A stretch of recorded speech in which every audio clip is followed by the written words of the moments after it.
smarter to be on SportsGrid.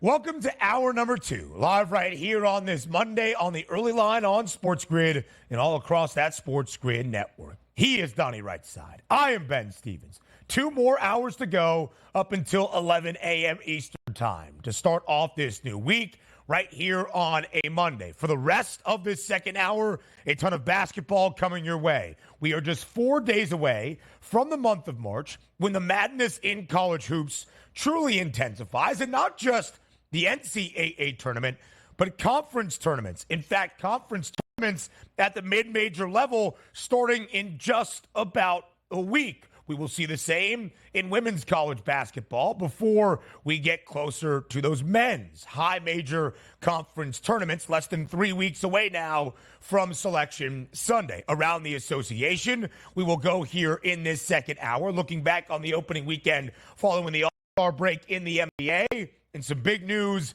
in the National Football League. Tag season.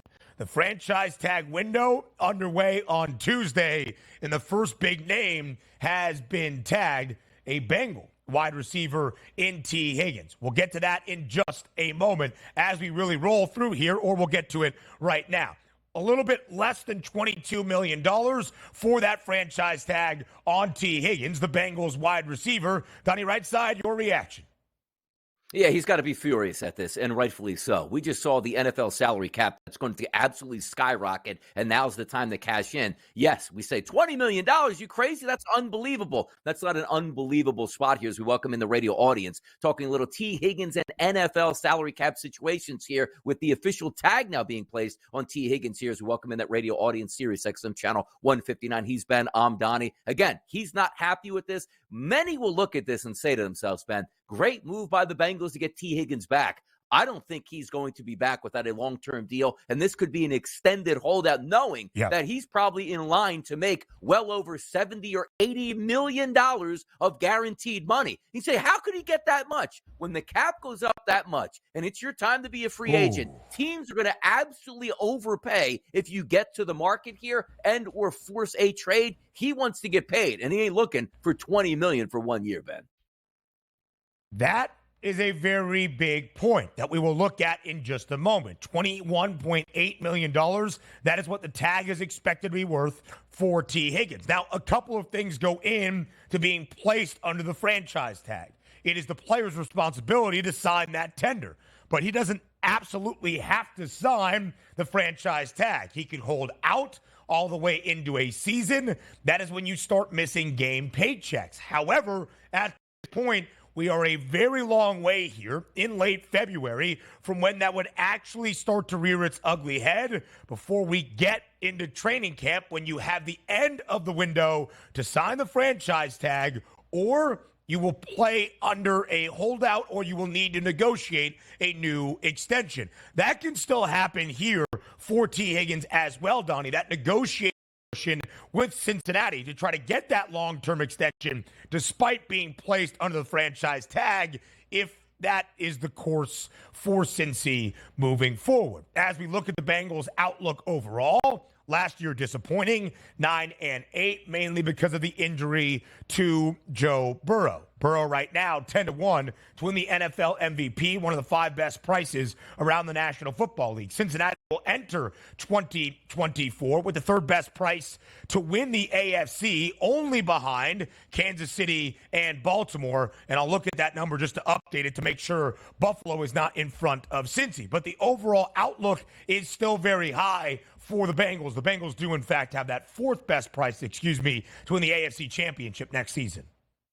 And also, here's what we're looking at as well as we move forward. We know the Cincinnati Bengals are a very frugal franchise, just to say the least. I mean, this was one of those teams that had, a Heisman Trophy winning quarterback on their roster that was like, you know what? We'll just sit you down on the bench because I know you don't like it here, but we're not going to trade you at all. Now, that turned out going in the right direction for the Bengals and the right move was made. But if we're taking a look at today's day and age, as I said again, that cap moving up so drastically, guys that are this close to free agency, they want to cash in. But the Bengals are in a unique situation. They already paid their quarterback a lot of money, and rightfully so. He deserved it. That's what quarterbacks get paid. But the question now comes in is, if T. Higgins was your true number one, you probably would have already paid him already. But there's actually a better wide receiver on the team in Jamar Chase that's going to look at this deal and go, oh, he got $75 million guaranteed? Well, I'm going to run this one up to $125 million guaranteed. Then you have $200 million guaranteed at the wide receiver position. That's not going to happen here. So I'm interested to see how this actually plays out twofold. T. Higgins isn't going to be happy by this, but also how willing are the Cincinnati Bengals to dig their heels in and say, no. Your franchise tag. This is the way the sports works. And if you don't want to play, fine, go sit it out on the sideline. We'll be more than happy to not pay you and save the $20 million and put it into our pocket. We'll be just fine. I hope this doesn't go that direction, because if you do have a happy and healthy wide receiving core that does include T. Higgins and Jamar Chase with a healthy Joe Burrow, you can do damage. Right. You start missing guys like T. Higgins, then the things could start to go off the rails here, Ben.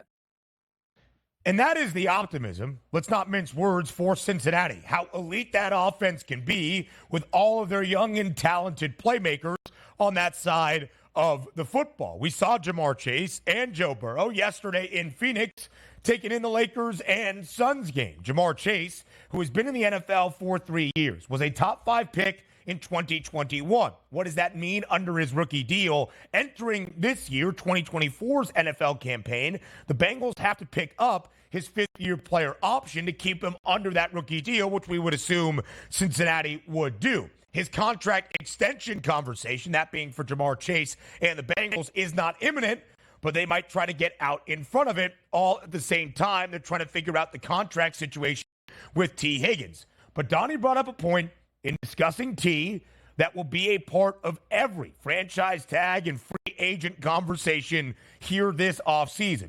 The cap in the National Football League has moved up tremendously. The salary cap for 2024 is set to be a record $255.4 million. Of course, inflation is going to grow each and every year, but not an unprecedented $30 million improvement for where the cap was just an offseason ago. That's the critical piece. When the cap opens up that much, you have all that much more money to spend.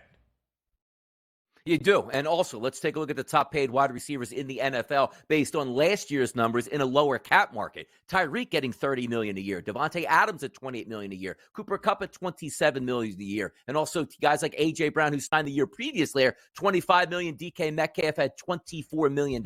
So then when you put in perspective, hey, T, welcome to the team here at around $20 million. No. That market should be starting year-to-year basis at $28 to $35 million per year, even for T. Higgins. Even for the middle of the pack wide receivers, and T is sensational. Yep. But we are going to see guys like a Justin Jefferson, like a Jamar Chase, reset the entire wide receiver market with numbers we had never seen previous. Conference tournament time in college basketball. Next.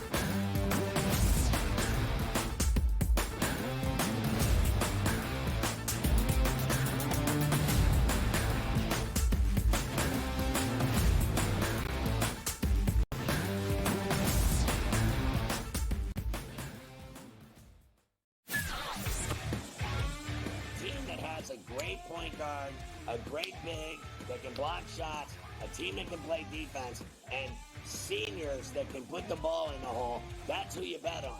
You don't bet on freshmen. You don't bet on teams that don't play defense. There you go. I mean, you got to run the guy over to call a foul in a tie game in that kind of a spot. That was a bad job by those refs. Pharrell Coast to Coast, only on SportsGrid. If Tibbs can find a way to get the Knicks rolling again as everybody comes back, folks, they are going to shoot up the Eastern Conference standings. They're at 33 wins. I think the Knicks have a chance to maybe, folks, ready? You think I'm crazy? they could get all the way to 2. It is not out of the question. Betting above the rim, only on SportsGrid. Like the Minnesota Wild were down by 2 goals today. They were down by 3 goals, actually, today at one point. And they came back and won. Like teams like, the Edmonton Oilers and the Coyote game went back and forth. The NHL really, you could argue, really is the best sport for in-game betting, where you can pull the trigger on both teams. Sports Rage Late Night, only on SportsGrid. Your gut says Miami is going to win, and you should take the over. Your gut also said your NFT selfies would only go up in value. They didn't. But your head is on SportsGrid and knows the QB is in concussion protocol. The backup has a 45 QBR against the zone coverage. The New York team has the most sacks in the league. So yeah, trust your head. It's smarter to be on SportsGrid. Anyone that's been to a sporting event, the atmosphere before a game, I think Game Time Decisions has that same exact atmosphere. This is our arena. This is what we do. There is going to be an energy to Game Time Decisions that you will feel night in and night out. The excitement you get when you lock your bets in, when you're figuring out what you want to do, we can zone in on the biggest games each night. I want this to be the place that people come to before the game starts so they feel as ready as possible to lock in their cards. We are going to hit every single one of those markets that you need to know about. We're going to go through every single thing, and I've got a great team behind me that's going to help me get the job done. There is not going to be a better place, I promise you, than Game Time Decisions to get that new information, react to it, and be able to then bet accordingly. We will have everything at our disposal, and we will use it to our advantage. I'm Kevin Walsh. Tune into Game Time Decisions from 6 to 8 p.m. Eastern on SportsGrid.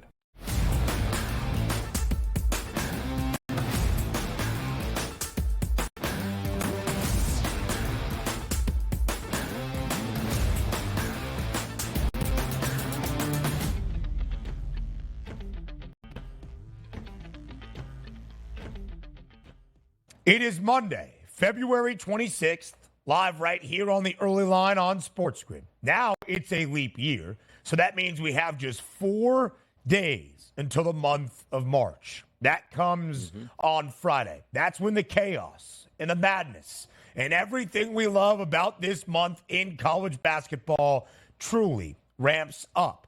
That means in just a few weeks, Donnie, we will have conference tournaments at the high major level in college basketball. Yesterday, exactly 3 weeks away from Selection Sunday. So now we are under 3 weeks away from Selection Sunday, exactly 20 days out until the bracket is revealed for the 2024 NCAA tournament. Before we get there, some might argue, and Donnie could be included in this argument, that conference tournament week in college basketball might even have more chaos than what we see in the big dance in the NCAA tournament. And there is only one conference tourney that has odds listed on the FanDuel Sportsbook right now. That's going to take place not all that far away from us here in Midtown Manhattan at the world's most famous arena inside Madison Square Garden. It's the Big East Tournament. Yeah, it's tremendous. I love college basketball championship week because you do have those at-large bids here up for grabs, but also more importantly, the automatic bid where you can say to yourself, hey, DePaul shows up to town. If we not going to run, they can't keep us out of March Madness here. Now, granted, there's a lot of dreams that will be shattered here, but there also are a lot of resume builders if you're borderline. A win or two in the conference championship week here can go a long, long way. But it's also been, as you pointed out, that last chance to get like opponent versus like opponent where those statistics really can bear fruits here, as opposed to getting into the tournament saying, hey, you know what? We're in a pod. We're used to the East Coast, around the West Coast. We're playing a team we're unfamiliar with. These teams are so familiar with each other. That's why it's a lot of fun here and looking forward to it. I love conference championship week in basketball. So there is still a lot to iron out in terms of the Big East and what the seeds will look like. 11 teams in this conference. We will show you 10 on this board, but it's the same 10 prices. You will not see DePaul, who is 0-16 in Big East play, winless so far this year. But they are also 250 to 1, just like Georgetown, who has 2 wins in Big East play. Both of those for the Hoyas in Ed Cooley's first year outside the nation's capital, coming against DePaul. That's where it stands in the Big East. But I think one of the reasons, Donnie, that we have the Big East tournament odds is not only the notoriety around the conference, it's because UConn has such a lead for the top spot. I think the odds makers feel pretty confident that with 4 games left and UConn having a 2.5 game cushion for the number 1 overall seed, and UConn only has 3 games remaining in their conference action, it's going to be difficult to catch them at the top. Connecticut very much in line to be that number 1 overall seed in the Big East tournament. And also, you take a look at the depth of the Big East, right, is why you're getting those numbers quickly, because it's not a foregone conclusion that the UConn Huskies, even though they are a very good team and ahead in the Big East here, as you said, by 2.5 games, you're looking at that being that neutral court in New York City and how much fun it's going to be, and maybe 6 to 7 quality contenders that on a night-to-night basis can give you problems. We also have to remind ourselves that you are going to play multiple games in multiple days here. You're not rested with 48 to 68 hours, 72 hours, whatever it may be, in order to get used to that next opponent here and get film. You might only have a few hours to get ready for the next opponent. So it's a fun tournament the way it breaks down. But a lot of teams might have a stake in here at the end of it of who wins the Big East tournament. Again, there are some really interesting things about UConn. For instance, earlier this year when they were ranked number 1 in the country, it was the first time since 2009 that UConn had topped the AP top 25, despite in that span winning 3 national championships. UConn, who was not always a member of the Big East in the last 2 decades, the last regular season Big East title for the Huskies, 2006. They have won 4 national championships in that span as well. And that's the overall key piece, of course, in terms of greatness in college basketball. But when you look at Connecticut, certainly in line to make that the case this year, as we look at the past Big East regular season champs and what it has meant for the tournament. In 2019, Villanova won both. Last year, Marquette victorious in both, a Big East regular season crown and a tournament title inside Madison Square Garden. But often you will have a regular season champ, even at the high major level, not win the conference tournament. And that's not really a bad thing for that team because they're going to earn an at-large bid. Maybe it affects their seed line if it was up for debate regardless, but that allows the automatic qualifiers in those AQs of winning a conference tournament to maybe make a little bit of madness and be a spot stealer in the NCAA tournament like Georgetown was 3 years ago in 2021, where under Patrick Ewing, a Georgetown team that had struggled mightily throughout the regular season and then has since that point got hot for 5 games inside Madison Square Garden. And sometimes, Donnie, that's all it takes.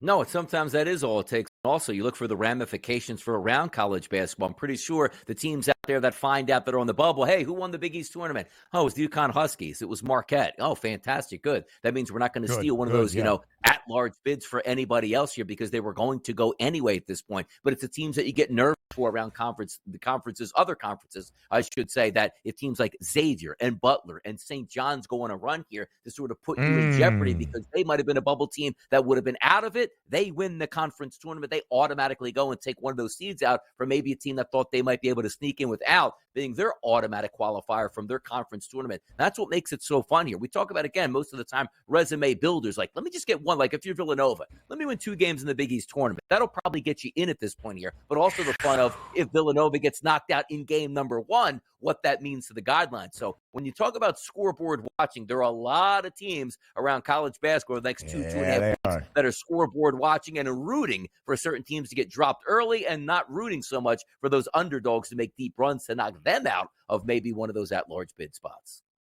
So let's dive deep into the odds. UConn is the odds-on favorite at -125. Not only does that make sense from how good Dan Hurley's Huskies are inside Madison Square Garden, what they call Stores North, it is going to be that environment for them in their second home inside MSG. So it's slight home floor advantage. There will be a lot of Connecticut fans inside Madison Square Garden. Marquette won it last year at 3-1. If we can see UConn and Marquette for a third time, and they still match up one more time in the regular season to end out this year. That is going to be great theater. Creighton was there yesterday. They got upended by St. John's, snapping a 4-game win streak for the Jays.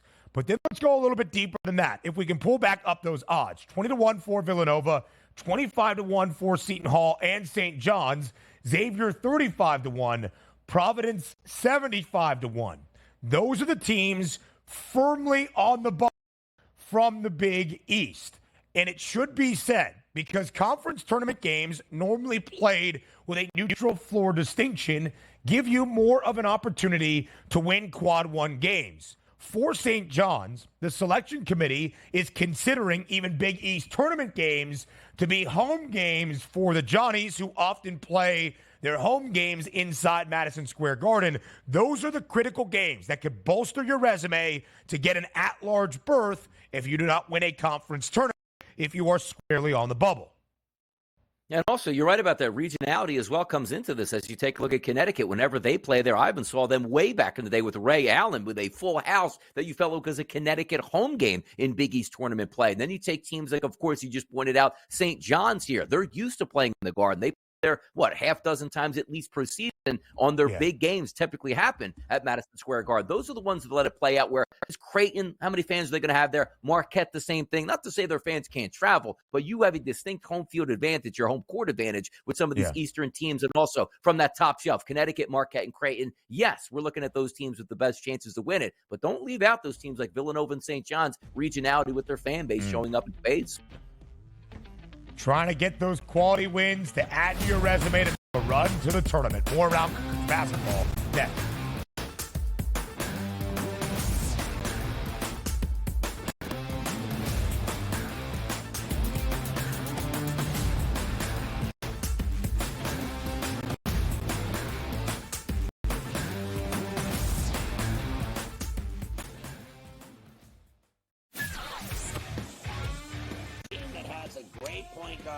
A great big that can block shots, a team that can play defense, and seniors that can put the ball in the hole. That's who you bet on. You don't bet on freshmen. You don't bet on teams that don't play defense. There you go. I mean, you got to run the guy over to call a foul in a game in that kind of a spot. That was a bad job by those refs. Pharrell Coast to Coast, only on SportsGrid. If Tibbs can find a way to get the Knicks rolling again as everybody comes back, folks, they are going to shoot up the Eastern Conference standings. There are 33 wins. I think the Knicks have a chance to maybe, folks, ready? You think I'm crazy? They could get all the way to 2. It is not out of the question. Betting above the rim, only on SportsGrid. Like the Minnesota Wild were down by 2 goals today. They were down by 3 goals, actually, today at one point. And they came back and won. Like teams like, the Edmonton Oilers, the Coyote game went back and forth. The NHL really, you could argue, really is the best sport for in-game betting, where you can pull the trigger on both teams. Sports Rage Late Night, only on SportsGrid. Your gut says Miami is going to win, and you should take the over. Your gut also said your NFT selfies would only go up in value. They didn't. But your head is on SportsGrid and knows the QB is in concussion protocol. The backup has a 45 QBR against the zone coverage. The New York D has the most sacks in the league. So yeah, trust your head. It's smarter to be on SportsGrid.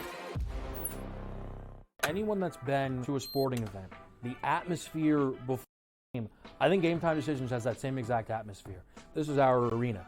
This is what we do. There is going to be an energy to Game Time Decisions that you will feel night in and night out. The excitement you get when you lock your bets in, when you're figuring out what you want to do, we can zone in on the biggest games each night. I want this to be the place that people come to before the games start so they feel as ready as possible to lock in their cards. We are going to hit every single one of those markets that you need to know about. We're going to go through every single thing, and I've got a great team behind me that's going to help me get the job done. There is not going to be a better place, I promise you, than Game Time Decisions to get that new information, react to it, and be able to then bet accordingly. We'll have everything at our disposal, and we will use that to our advantage.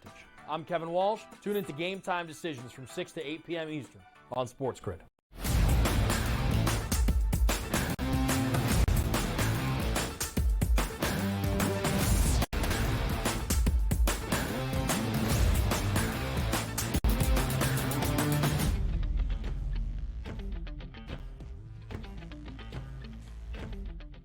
Live on this Monday, right here on the early line on SportsGrid and all across that SportsGrid network. I am Ben. He is Donnie, and our coach is now here as the man in the middle. It is JY, James Young, here on this Monday morning on the early line. 2 consecutive segments, first in college hoops, and then a reaction to go around the association from the opening weekend following the All-Star break. JY, just 4 days left in the month of February before the calendar turns to March, when the madness intensifies in college hoops.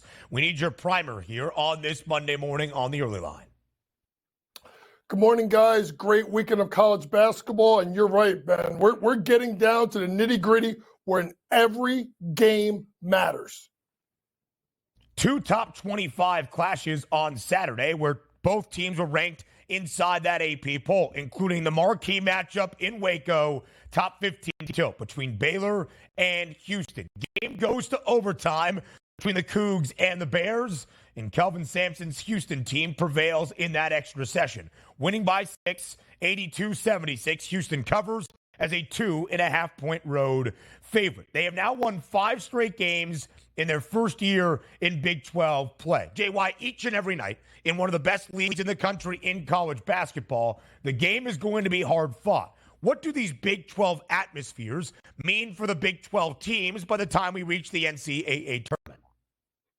Honestly, Ben, it means they're battle tested. And if you really look at the game on Saturday, what I saw is for Houston, they got to their roots early. They were solid defensively. I talked about it on air. The way they were defending ball screens was outstanding from the weak side to take away the roll. And their play versus the 1-3-1, particularly the play of Juwan Roberts. You think about Houston, you think about Cryer, you think about Jamal Shedd. The play of Juwan Roberts, particularly in the first half, on the baseline and on the elbow in that 1-3-1 zone, really gave Baylor team fits. A team that came back in the second half, played a little bit more iso ball, and really got Houston on their heels. The key thing, folks, that I saw was this. In overtime, Houston got back to their roots, and think about it. They led the game the entire way except for one possession. And that one possession in overtime, they lost the lead. Then they took the lead back, got to stop, and started to pull away. And that's a mark of a team that's battle-tested, that could be winning the whole time, lose all the momentum in the second half, lose the lead in overtime, come right back, and then get the stops to get the win. It's a good point you bring up, too, Coach, on that end of it, because when you do get to the tournament, not everything goes your way, and sometimes you're playing really good basketball. You let a game slip through the cracks here. You're on the road, all the momentum going against you heading into overtime, and you're still able to come away with a victory. Very impressive for Houston. Let's flip it over to Sunday afternoon college basketball hoops. That's Purdue and Michigan here. 84-76 final. Zach Edey was absolutely tremendous in this game. 35 points, 15 rebounds here. Michigan drops to 3-14 in the Big Ten. But talk to us here about Purdue, Coach, heading down the stretch and what you like about them. Really quick about Michigan. I actually saw, guys, I saw a fight out of Michigan. I saw a lot of fight that I have not seen, let's be honest, at times during the year. They went small. I'm probably going to say his name wrong. Kimura, the center, went out for a wrist injury for the rest of the year. They went small, right? And they tried to spread out Purdue. They jumped them early. And what I saw, guys, is, let's be honest, they were very physical with Zach Edey. There was a play where he went to the ground, someone came on top of his knee, and guys, it pissed him off. And once Edey got mad, it was problems the rest of the way, 35-15. And here's the thing, folks, and we've talked about this with Purdue. It's the guard play of making shots. Now, understand they only shot 7 for 24 from 3. But when you're taking 24 threes and you got guys that can knock it down, it forces defenses to respect the three, which then opens up Edey down low, which also gets you susceptible to offensive rebounds. Huge game by Zach Edey. He was in a bad mood, and I'll tell you right now as a coach, there's a lot of guys I don't want to piss off. But when you're 7'4" and you got that jump hook and can dunk it on top of everybody, that is one kid you don't want to get mad.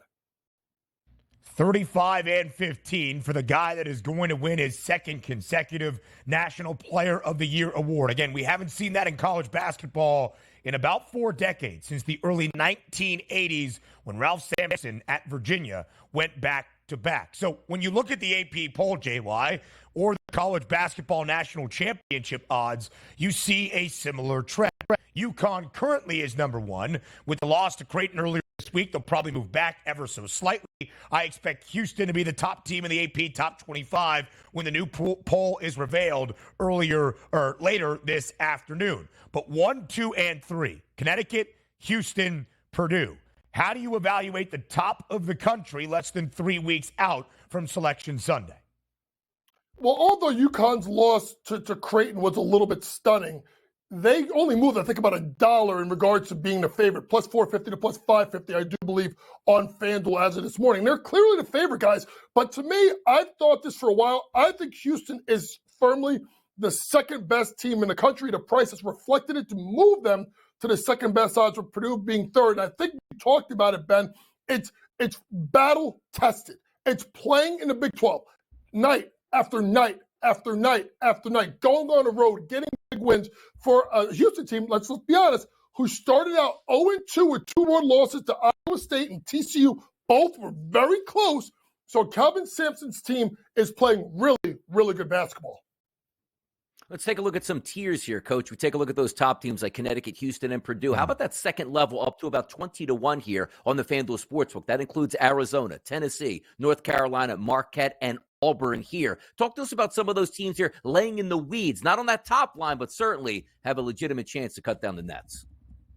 Well, when I really look at Marquette. Now, people are going to look at me and say they got blown out at stores, right, at UConn. That was a perfect storm.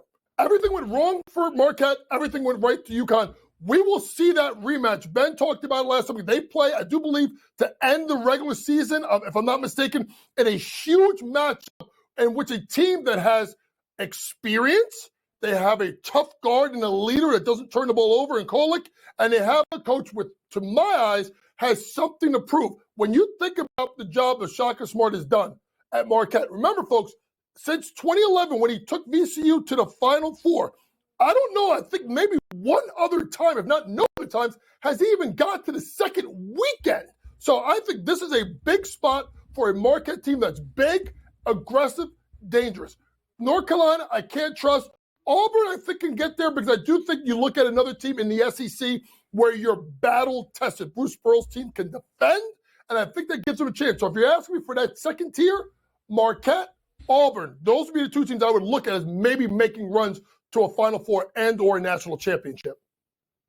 Both at that 20-1 price at this moment. Marquette, of course, last year was a 2 seed, the champions of the Big East in the regular season and in the tournament at Madison Square Garden, bouncing the round 32 by Michigan State. Let's keep looking back on the weekend that was in college basketball. JY, 2 questions for you on one game. The result that we saw in Winston-Salem, Wake winning at home, snapping a 5-game win streak for Duke. What does that say about the Demon Deacs' chances of making the NCAA tournament? And then, of course, the aftermath. What are your thoughts on court storms and what we have seen here this year in 2024? Really quick, guys, so I want to get through this real quick. 2 values I didn't get to just to say. Kentucky, Kansas, 30 and 35 to 1. Look at them. Sleeper, Washington State. Still believe in them, even though they lost to Arizona State over the weekend. Now to Duke and Wake. Like everyone else, Duke struggles on the road, right? We've seen it, especially short favorites on the road. It's problems. We got to give credit to Steve Forbes, who grinded it through the community college levels, went to East Tennessee State, and has done a great job of Wake. I think it was the first time they had a sellout, I think 9 or 10 years. Here are my concerns that I have with Duke. Press defense and transition defense. What that means is athletic ability. They don't have it. And that could pose a problem, especially look at the two losses they have recently, which is to Wake and UNC. Now, when you look at the court storming, guys, it's tough. There's a lot of ways you can look at it. There needs to be more protection for these players. You got to have more security. But there are other measures that you can try and do. John Shire, you're down by 4. 1.4 seconds left. You're not going to win the game. You know what I would have thought about doing? This is Monday Morning Quarterback. I would have told my kids, go to the locker room. I would have took the 5-second count and let them inbound the ball. My team is long gone before the court storming even starts. That's one way to look at it. But they have to do something to protect these kids. This is an unfortunate incident. This is deeper than the Caitlin Clark incident because we now have one of the top players in college basketball who is an NBA draft kid hurt. That is a major, major problem. We got to do something about it. I don't know what it is. Maybe you do something like this. You get caught coming on the floor. Maybe you get thrown out of school. But then you're taking away from the students. So we got to find something that works for everybody. I think it's squarely on arena security. There have been measures put into place to isolate the road opposing bench, to get them out of the arena, off the floor quickly, securely, and safely, and maybe don't let kids onto the court before we hit double zeros in regulation. JY, you mentioned Kentucky as a team that has a little bit of value right now in the national championship odds. The Cats put up 117 points at home in Lexington on Saturday. A lot of offense. We'll see about the defense for those teams out of the SEC in the Crimson Tide and John Calipari's Wildcats. JY now lends his expertise from college basketball with his scouting report around the association in the NBA up next. The second consecutive segment with James Young comes your way after the break.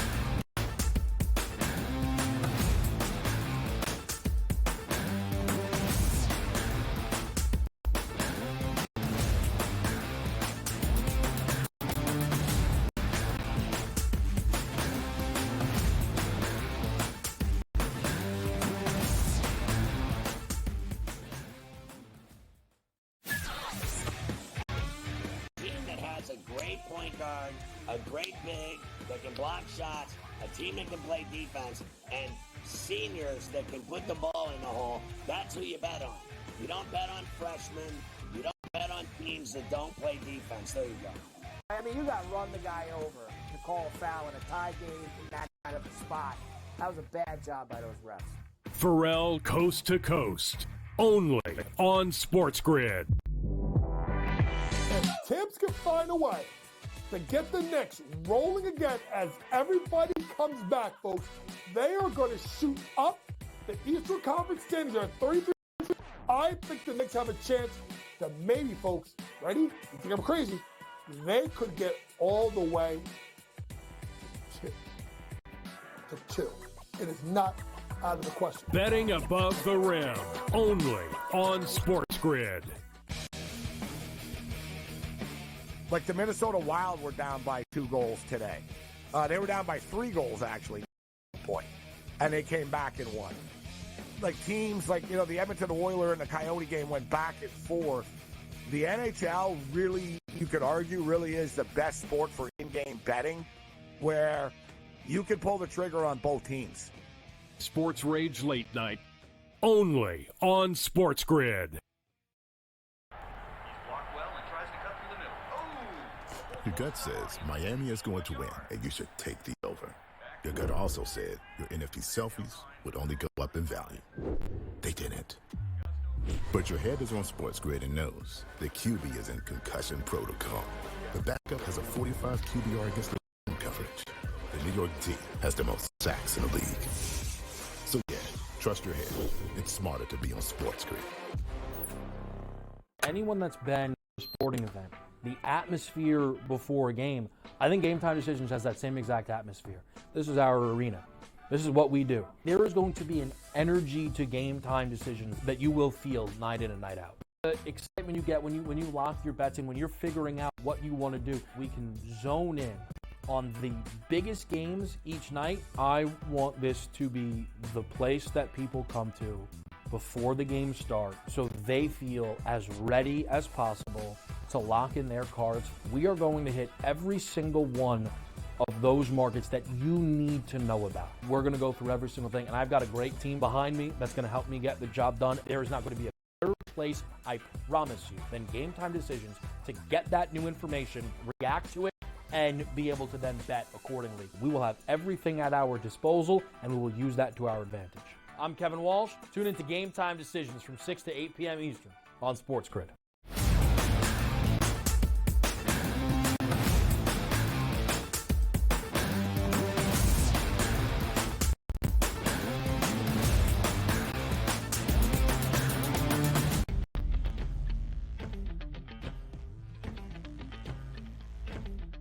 The scouting report with our coach James Young for a second consecutive segment, live right here on this Monday on the early line. So, JY, we started in college basketball, 4 days out from the month of March, 20 days out from Selection Sunday for the NCAA tournament bracket being revealed. Now we go to the home stretch and that playoff push in the association. The opening weekend of action, the first 4 days following the All-Star break. Your reaction to it all live right here on this Monday. Let's dive right in. Marquee matchup last night up in San Francisco between the Golden State Warriors and the Denver Nuggets. The Dubs entered last night victorious in 8 of their last 9 games, covering in all 8 victories. Denver, an underdog for just the 9th time in this NBA season, and the Nuggets win outright as a dog on the road by the Bay. 119-103. Denver wins outright as a 2-point road underdog, and Nikola Jokic goes off. Another triple-double, a triple-double in all 3 games for Denver following the break. 32 points, 16 boards, 16 dimes. What was your main takeaway from last night in Northern California? To quote the great Ice Cube, get me on the court and I'm trouble. Last week messed around and got a triple-double. What a performance by the Joker last night. But I think there's more to this than it was also the play of Jamal Murray. And we know that as good as Golden State has been, who is their perimeter stopper? 27 points for Jamal Murray. Played well. You got Aaron Gordon who gave you 17 and 6 off the bench. But it wasn't all bad for Golden State. Maybe Steve Kerr should have done this months ago, but boy, putting Klay Thompson on the bench to whoop that boy up. 23 points, 5 of 13. If you would have said to me, JY, if there was a Splash Brother that was going to be off, I would have bet that it would have been Klay. It wasn't Klay. It was Steph that was off, particularly from 3, 1 of 10 from 3 for 20 points. It was a great performance by a Denver team that I thought going into the game, I talked about it with Scotty Farrell yesterday in Game Live, I actually like the Nuggets plus the points. I think this is a Denver team that now that we're getting to March, you're going to start to see teams, sometimes it happens with, championship teams, they kind of go through lulls, but then they start to turn it on because now it's getting to primetime territory. What a performance by the Nuggets on the road yesterday. Phoenix Suns 123, Lakers 113 here. Both of these teams here, Coach, trying to stay out of the play-in round and get into the tournament without saying, you know what? We lose a game or two here early, we're going to be bounced. But this looks like one of those things we're going to have to track here for the Los Angeles Lakers. I don't think they're going to be outside at any point here from those play-in rounds, and I think they're going to end up in that position. But the question I keep coming up with, you take a look at Anthony Davis last night, 42 minutes. LeBron James, 37 minutes in a loss here against a Phoenix Suns team. I understand you want to press the needle down here with about 20 to 25 games to go to see if you can get inside that top 6 here. Is there going to be a point in the Lakers season, Coach, that we look at and say, you know what, we're resigned to the fact we're going to be in the play-in and we're really going to restrict the minutes and or give some of those nights off for Anthony Davis and LeBron James? What's the future of the Lakers down the stretch here after that loss to the Phoenix Suns last night? Well, it's obvious, Donnie, that this team is not on the caliber of some of these other teams in the Western Conference. A Lakers team that's right now positioned in 9th place, but they got a little bit of breathing room from Utah, who's got 31 losses. They are 3 ahead in the loss column. So for a team like the Lakers, listen, I get it, Donnie, but you definitely want to try and get into the top 6. And you definitely don't want to be 9-10 because then you're looking at only one game when you could be knocked out. So to me, yes, you got to go top 6. But if you can't get to that top 6, you got to find a way to get to 7 or 8, because then you get a second opportunity. Yeah. Should you lose a 7-8 game, you get a second chance for a chance at the 8 seed. So a Lakers team that really, folks, is top heavy, is a Lakers team that relies too much on AD and LeBron, which is a problem, especially with LeBron being at 39 years old and AD having the injury concerns he's had over the past. I mean, yes, they got better play out of D'Angelo Russell, but 120 points, too many points. They have no bench. And a Phoenix team, folks, also that want to stay out of the play-in, if they have the toughest schedule coming into the weekend, they got to continue to get going, and they need better production from the bench. They did get a little bit from Ball. They're going to need it the rest of the way. The Suns pick up their first win following the All-Star break. Because of that, now back in the 6th spot out of the play-in tournament. But the Kings at 5, the Suns at 6, the Pels at 7, the Mavs at 8. Those 4 teams separated by just a half game. The Lakers trail the 8th spot. That would be Dallas by 3 games, 3.5 to even get out of play-in tournament consideration. JY, the Western Conference is very jumbled at pretty much each and every tier. The top 4 teams, Minnesota, Oklahoma City, Denver, and LA. That being Clippers, separated by just 2.5 games. Those other 4 teams, 5 through 8, I just mentioned, separated by just a half game. So who emerges out of the jumbled Western Conference when you look at the conference title odds at this time? I still like the Clippers, guys, and I'm kind of sticking with them, but it's, you know, maybe I'm being like everyone, at least I'm being different than most other people, because maybe I'm disrespecting the NBA champions too much. Obviously now at the favorite. Like we've talked about many times, folks, this is going to move daily, and it's all going to depend on seeding. The Clippers, the reason why I like them right now, 4-5, they got the Kings, then they have Minnesota if the schedule were to end today. I think the Clippers, honestly, guys, if they were to face Minnesota in the second round matchup, I think they would be, obviously looking at the prices right now on FanDuel, they would be favored to come out of that matchup. So to me, it's about matchups. Sure. Denver, Clippers, I'm kind of going chalk here. Those 2, I do think, are the best 2 teams in the Western Conference because of experience and because of depth and because of coaching.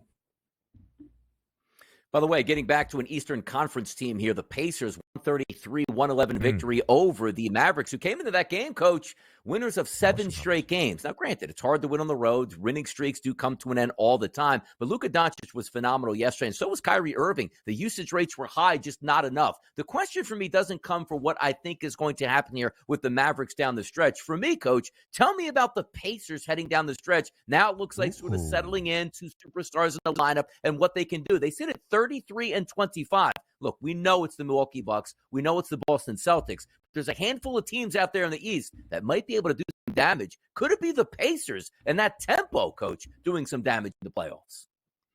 Well, you bring up an interesting point, Donnie, in regards to tempo, right? Particularly in the playoffs, the games slow down, right? To become more of a half-court game. I'm going to tell you this.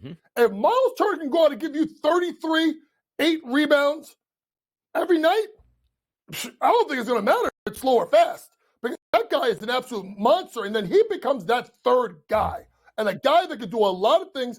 I know he shot 2 of 7 from 3, but also stretch the floor. And what that does is it allows Siakam, and it allows Halliburton, allows Nembhard. It gives those guys driving lanes to get to the cup and to create for other people around them. What a job Rick Carlisle has done with this team. Right now, I think they are firmly in the 6th spot. Well, they're tied with Miami. But listen, they're only a game behind Philadelphia. They're sliding until they get JoJo back. The Knicks, you never know. I mean, we can talk about Indiana, folks, maybe getting themselves up to a 4 seed. That is not out of the realm of possibility. Only a game and a half behind New York for that 4 spot in the Eastern Conference. That would come with hosting at least one playoff series by the time we reach the postseason. So I'll flip it back then to Dallas, the hottest team in the Western Conference, entering yesterday, winners of 7 in a row. And in the 2 games now following the All-Star break, Luka Doncic, 41 points, was 1 rebound away from a triple-double in the first game for the Mavs. 33 points, 6 boards, 6 dimes yesterday, albeit in a losing effort against the Pacers. 7-1 price now for Luka Doncic to win the NBA's MVP award. Third best number behind Nikola Jokic and Shai Gilgeous-Alexander. JY, do you consider Luka Doncic a true contender for the NBA's Most Valuable Player award? I do, because he's carrying this team. I know Kyrie was out. I was out for a little bit, which was interesting how he played. Kyrie's back, and he's still the points. Obviously, 10 of 21 from the floor, 4 of 8 from 3. He's doing his job. So, yes, he should be firmly in this MVP conversation. The problem I have with Dallas, Ben, has nothing to do with Luka or Kyrie. I'm concerned about their front court play. And I know Derek Lively's had a good rookie year, but he does get himself into foul trouble. I'm sorry, folks. I know he's been decent since he's been there. I can't trust Daniel Gafford. I know he gave you 8 and 5 in 19 minutes, but it was also a minus 23. Dwight Powell, don't get me started. PJ Washington, don't get me started. So for me, as good as Luka has been, right, and he's been fantastic, Kyrie, I can't take them seriously because I think in the front court they're deficient offensively, more importantly, defensively. Taking a look at a team that we might need to take seriously down the stretch, that's the Milwaukee Bucks. Sort of careened into the All-Star break. Doc Rivers picked up a dub at the All-Star game and hasn't stopped there, Coach. Back-to-back wins out of the All-Star break. Win on the road against the Minnesota Timberwolves, and then just took down the Sixers yesterday, 119-98. Are all the problems solved here, Coach, for those Milwaukee Bucks? They just needed a little break. Hell no, they ain't solved. What do you mean? You play 2 games, you think all the problems have gone away? And listen, here's the crazy thing, folks, is when I was on with you guys last week, I think we talked about win totals. And I said I liked Milwaukee to go over 50.5 wins. Why? Because they needed to get off to a good start because they needed their mojo. They've gotten it a little bit, right? But that's not the problem with Doc. Never been about the regular season with Doc. It's the playoffs. It's a 7-game series. It's the adjustment from game to game to game that becomes the issue with Doc Rivers. And it's something that's never gone away. Folks, when you blow 3-1 leads like crazy, that's because of lack of adjustments. So although they've played better and their strength of schedule is 7th, right? Yes, I still think they go over their win total. My issue is going to become playoff time. Can Doc make the adjustments? And who on the perimeter becomes your defensive stopper? Because it's not Dame. I don't think it's anyone else. I know they've tried Andre Jackson at points. Pat Bev, that's more bark and no bite.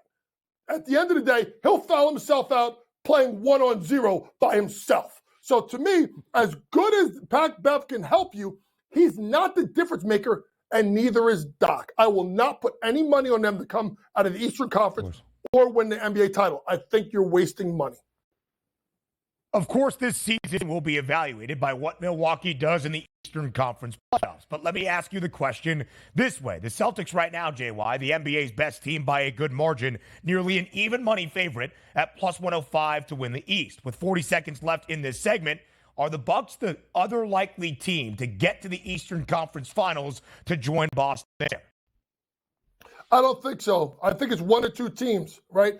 If Philadelphia can get Embiid back, I think if they're on the other side of the bracket, they can get themselves to the Eastern Conference title. The other team, I know they got beat up on Saturday. I want to see the Knicks fully healthy with Anunoby and Randall.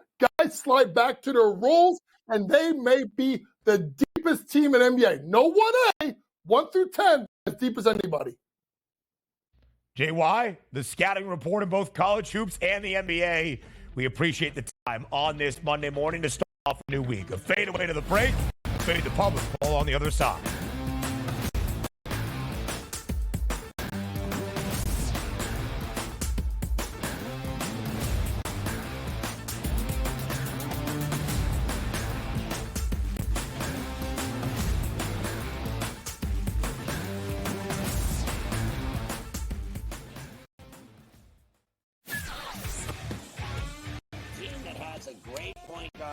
A great big that can block shots, a team that can play defense, and seniors that can put the ball in the hole, that's who you bet on. You don't bet on freshmen. You don't bet on teams that don't play defense. There you go. I mean, you got to run the guy over to call a foul in a tie game in that kind of a spot. That was a bad job by those refs. Pharrell Coast to Coast, only on SportsGrid. If Tibbs can find a way to get the Knicks rolling again as everybody comes back, folks, they are going to shoot up the Eastern Conference standings. They're at 33 wins. I think the Knicks have a chance to maybe, folks, ready? You think I'm crazy? They could get all the way to 2. It is not out of the question. Betting above the rim, only on SportsGrid. Like the Minnesota Wild were down by 2 goals today. They were down by 3 goals, actually, today at one point. And they came back and won. Like teams like, the Edmonton Oilers and the Coyote game went back and forth.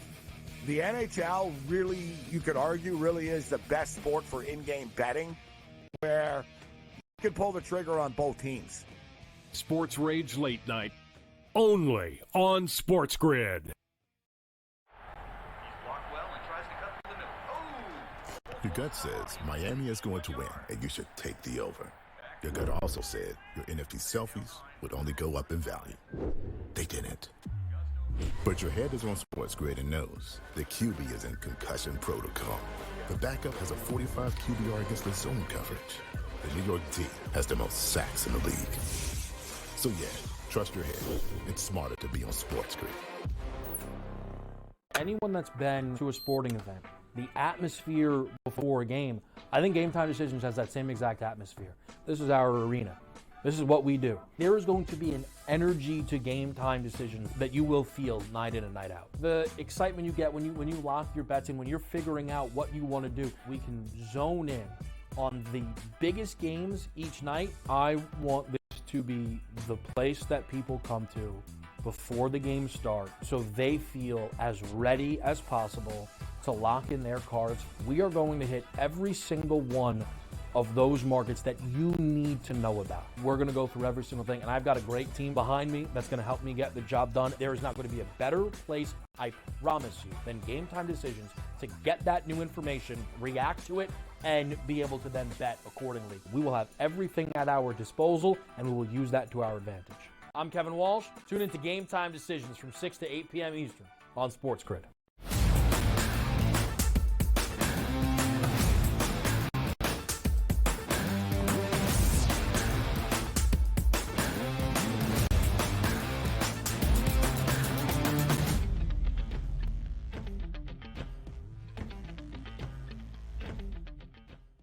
Ending out this second hour, live right here on a Monday on the early line on SportsGrid and all across that SportsGrid network. I am Ben. He is Donnie. The SportsGrid network includes the SportsGrid app. That's the SportsGrid app.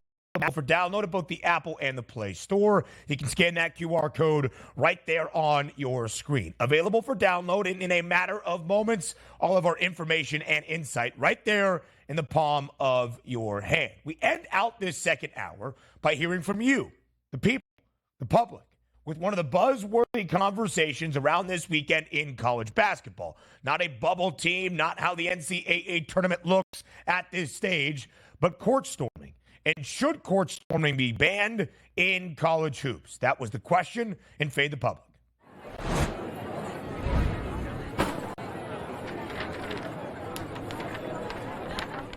And we have seen some market movement at SportsGrid TV on Twitter for our Fade the Public poll. Should CBB court storming be banned? Earlier in the day, the yes had more of the votes. Now, the no reigns supreme. And by supreme, not by a ton, but 51.5% of the vote going with the no, court storming should not be banned.